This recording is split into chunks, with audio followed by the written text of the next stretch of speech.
Perkenalkan kami dari kelompok 3, yaitu akan membahas mengenai evaluasi dan pengawasan strategis, yang dimana anggota kelompoknya ada Safira Nurul Hasan, saya Adila Lukiana, dan juga Soraya Ade Kotrunada. Dalam materi kali ini, kami akan membawakan 6 materi. Yang pertama ada evaluasi dan pengendalian dalam manajemen strategis, kedua dalam mengukur kinerja, ketiga adalah sistem informasi strategis, keempat adalah masalah dalam mengukur kinerja, kelima adalah pedoman untuk kontrol yang tepat, dan keenam adalah manajemen insentif strategis.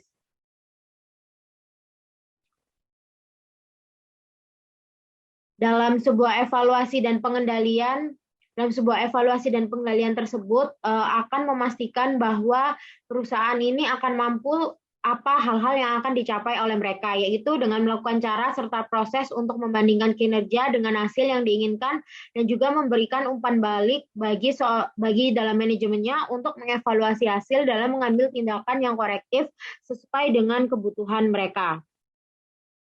Yang dimana evaluasi ini itu terdapat atau prosesnya ada 5. Yang pertama adalah tentukan apa yang akan diukur, yaitu seorang manajer puncak dan juga manajer operasional perlu menentukan proses dan hasil implementasi apa yang akan dipantau dan dievaluasi. Kedua adalah menetapkan standar kinerja, yaitu yang digunakan untuk mengukur kinerja dengan ekspresi rinci dari tujuan strategisnya. Ketiga adalah ukur kinerja aktual atau pengukuran ini harus dilakukan pada waktu yang telah ditentukan atau ditetapkan. Keempat adalah membandingkan kinerja aktual dengan standar, yaitu hasil kinerja aktual ini berada dalam kisaran toleransi yang diinginkan dan juga proses pengukuran akan berhenti di sini. Dan yang terakhir adalah mengambil tindakan korektif, yang dimana maksudnya ini jika hasil aktual berada di luar kisaran toleransi yang digunakan, maka tindakan ini harus diambil untuk memperbaiki penyimpangan. Yang dimana evaluasi dan pengendalian dalam manajemen strategis ini terdiri dari data kinerja dan juga laporan aktivitas. Telah disinggung tadi bahwa informasi evaluasi dan pengendalian ini terdiri dari data kinerja dan juga laporan aktivitas, yang dimana sebuah aplikasi dari pengendalian ini untuk manajemen strategis akan digambarkan pada untuk serangkaian yang digunakan untuk mengevaluasi strategis, yang dimana sebuah evaluasi dan pengendalian ini harus relevan atau sejalan dengan apa yang akan dipantau oleh perusahaan tersebut. Ada salah satu hambatan untuk pengendalian yang efektif ini yang merupakan sebuah kesulitan untuk mengembangkan ukuran yang tepat dari kegiatan dan juga keluaran yang penting. Berikut di sebelah kiri adalah gambar mengenai evaluasi dan proses kontrol, yang dimana ada 5 tahapannya dan juga ada stopnya pemberhentiannya di DAS Performance Match Standard. Dan juga di sini sebelah kanan ada gambar evaluasi dalam sebuah implementasi strateginya, ada step by step-nya.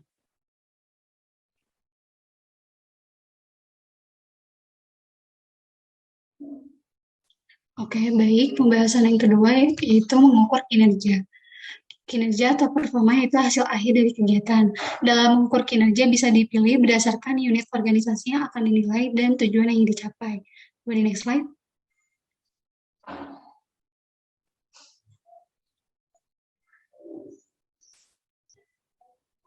Nah, terdapat jenis kontrol yang dibagi menjadi 3, yaitu ada output control yang dimana menentuin apa aja sih yang harus dicapai dengan berfokus pada hasil akhir.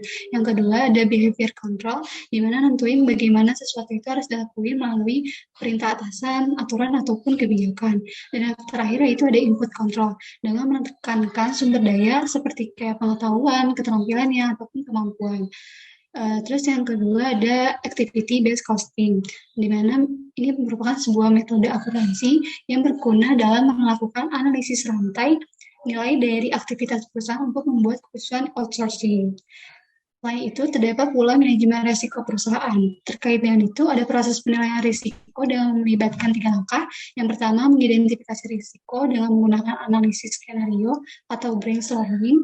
Yang kedua, memberi peringkat risiko dengan menggunakan beberapa skala dampak dan kemungkinan. Dan yang ketiga adalah mengukur risikonya menggunakan beberapa standar yang disepakati. Boleh next slide. Nah, kemudian ada ukuran utama kinerja perusahaan. Bahwasannya ukuran kinerja perusahaan yang paling umum digunakan dalam hal keuntungan yaitu terbagi menjadi 4. Ada return on investment, yang kedua ada earning per share atau laba per saham, yang ketiga ada return on equity, dan yang keempat ada arus kas operasi. Nah, di mana masing-masing keempat itu memiliki keterbatasan yang mana ROI, EPS, ROE, dan arus kas operasi bukanlah ukuran kinerja perusahaan yang memadai. Kemudian, karena keyakinan bahwa angka berbasis akuntansi seperti ROI, ROE, dan EPS bukanlah indikator yang dapat diandalkan untuk nilai ekonomi perusahaan, maka banyak perusahaan menggunakan nilai pemegang saham sebagai ukuran kinerja perusahaan dan efektivitas manajemen strategis yang lebih baik. Nah, dalam nilai pemegang saham ini terbagi menjadi 2, ada nilai tambah ekonomi, yaitu pendapatan operasional setelah pajak dikurangi total biaya modal tahunan, dan yang kedua ada nilai tambah pasar, di mana nilai sekarang dari nilai tambah ekonomi di masa depan. Next.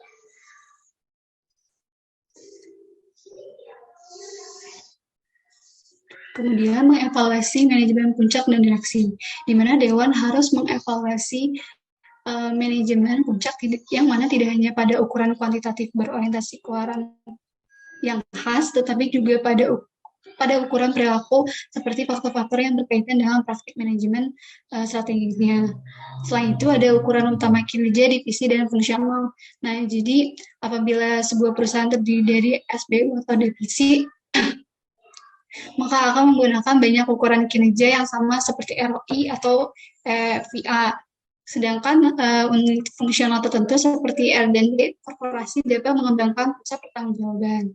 Nah, selanjutnya ada masalah pengukuran internasional, yaitu ada ROI pada operasi internasional, masalah pajak bagi MNC, dan masalah terkait dengan pemalsuan atau pembajakan. Boleh next slide? Nah, pembahasan yang ketiga yaitu mengenai sistem informasi strategis.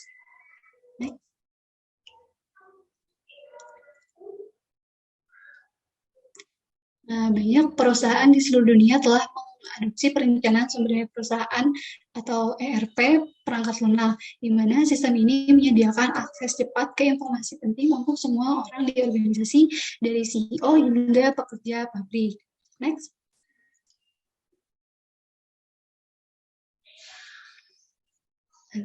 Nah, yang selanjutnya itu mengenai identifikasi frekuensi radio.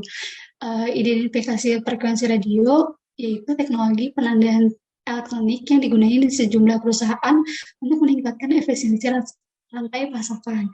Nah, teknologi ini banyak digunakan sebagai jalur komuter nirkabel untuk jalan tol, terowongan, dan jembatan. Nah, selain itu juga ada divisi dan fungsional yang merupakan sebuah dukungan. Pada tingkat divisi atau SBU perusahaan, sistem informasi harus digunakan untuk mendukung, memperkuat, atau memperbesar strategi tingkat bisnisnya dengan melalui sistem pendukung keputusannya. Next. Oke, materi selanjutnya adalah membahas mengenai permasalahan ketika mengukur kinerja, yang mana hal ini merupakan paling krusial dalam tahap evaluasi dan kontrol yang sebagaimana nih dikatakan oleh CEO of eBay, if you can't measure it, you can't control it. Oke, boleh di next. Nah, kira-kira apa sih dampaknya? Dampak yang paling sering terjadi adalah short-term orientations and also goal displacement. Nah, kenapa? Hal ini disebabkan karena long run evaluation-nya bisa jadi nggak digunakan karena seorang eksekutif ini kemungkinan yang pertama kurang sadar akan kepentingan, yang kedua hanya yakin dengan evaluasi jangka pendek, yang ketiga tidak dievaluasi lagi secara pribadi, yang keempat tidak memiliki waktu untuk membuat long run evaluations gitu. Nah, makanya nih perlu ditekankan lagi bahwa seseorang eksekutif harus sadar akan kepentingan dari long run evaluation, seperti itu. Nah, oke. Contoh dari short term orientations ini misalnya pada perusahaan yang berbasis akuntansi itu menggunakan EPS dan ROI ketika berorientasi pada pengukuran jangka pendek. Oke, boleh di next. Nah, berikutnya kita akan membahas lebih dalam mengenai goals displacement yang mana nih yang terjadi ketika kegiatan yang awalnya dimaksudkan untuk membantu manajer untuk mencapai tujuan perusahaan, tapi pada akhirnya bertujuan pada kepentingan mereka pribadi, kepentingan diri sendiri seperti itu. Nah, ada 2 tipe di goals displacement, boleh di next. Yang pertama ada behavior substitution, yaitu ketika kegiatan orang-orang ini tidak lagi mencapai ketujuan. Kenapa? Karena kegiatan yang salah lebih dihargai, lebih dapat penghargaan. Seperti itu. Yang kedua ada sub-optimization, yaitu ketika suatu unit mengoptimalkan pencapaian tujuan, justru malah merugikan organisasi. Nah, kenapa sih? Pastikan kita bertanya-tanya kenapa bisa seperti itu. Nah, karena ya jawabannya bisa. Maksudnya adalah ketika perusahaan memiliki pressure yang cukup besar dapat menimbulkan masalah lanjutan ke divisi atau unit lainnya nih, sehingga mereka menganggap dirinya adalah suatu entitas yang terpisah dan bisa jadi menolak kerjasama dengan divisi lain, sehingga dampaknya adalah kegagalan atau ketertinggalan divisi lain dan bakalan berakhir berdampak secara menyeluruh yang akan menyebabkan kegagalan. Oke, boleh di next. Nah, untuk yang terakhir kita akan membahas guidelines for proper control, yang mana sangat diperlukan oleh top management ketika merancang sistem controlling, supaya harus mengikuti strategi. Nah, di slide berikutnya, oke, boleh di next. Nah, di slide ini kita akan membahas beberapa pedoman yang sudah direkomendasikan. Yang pertama, adanya pengawasan yang harus mencakup jumlah minimum informasi yang diperlukan untuk memberikan gambaran. Yang kedua, pengawasan harus menentukan aktivitas dan hasil yang memiliki arti. Yang ketiga, pengawasan harus dilakukan tepat waktu. Yang keempat, pengawasan jangka pendek dan panjang harus digunakan. Yang kelima, pengawasan harus bertujuan untuk menunjukkan pengecualian. Yang keenam, lebih menekankan kepada reward. Oke, boleh di next materi selanjutnya. Baik, selanjutnya saya akan menjelaskan mengenai manajemen insentif strategis, yang dimana untuk memastikan kesesuaian antara kebutuhan perusahaan secara keseluruhan dan kebutuhan karyawan sebagai seorang individu, seorang manajemen dan juga dewan direksi ini harus mengembangkan program insentif yang untuk menghargai kinerja yang diinginkan.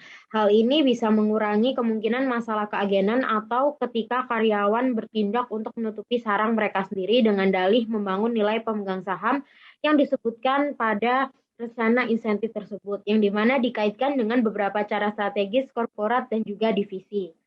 Untuk penelitian ini mengungkapkan